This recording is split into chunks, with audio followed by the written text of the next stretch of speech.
મારે વાત કરવી છે અમરેલી કુકાઓ વડિયાના ધારાસભ્ય અને રાજ્ય કક્ષાના મંત્રી કૌશિકભાઈ વેકરિયા.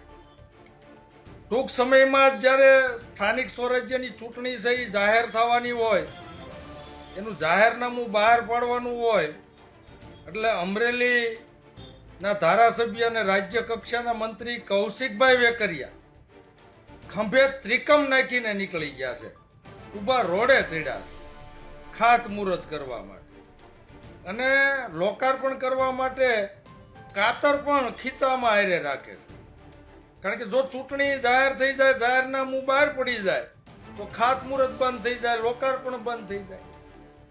વળી ખાતમુહૂર્ત કેવી રીતે કરે કે બાબાપુરના પાટિયેથી સરંબડા ગામ સુધી 10 કિલોમીટરનો જે રોડ નવો બનવા જઈ રહ્યો છે, એમાં બાબાપુરના પાટિયેથી નહીં ખાતમુહૂર્ત કરે, બાબાપુર ગામમાં ખાતમુહૂર્ત કરે, તરવડા ગુરુકુળ પાસે ખાતમુહૂર્ત કરે, તરવડા બસ સ્ટેન્ડે ખાતમુહૂર્ત કરે, મેડી પણ ખાતમુહૂર્ત કરે અને સરંબડા પણ ખાતમુહૂર્ત કરે.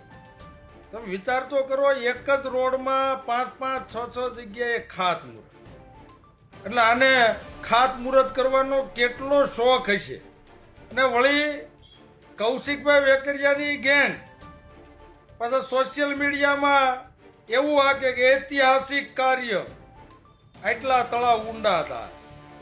એટલે ભાઈ કૌશિકભાઈનો જન્મ નહોતો થયો, એ પહેલા પણ તળાવો છે ઊંડા થતા હતા અને એ તો સમય પ્રમાણે બધું થતું જ રહેતું હોય. કઈ કૌશિકભાઈ ધારાસભ્ય બન્યા, મિનિસ્ટર બન્યા પછી તળાવ ઊંડા થવા માંડ્યા એવું કાંઈ નથી.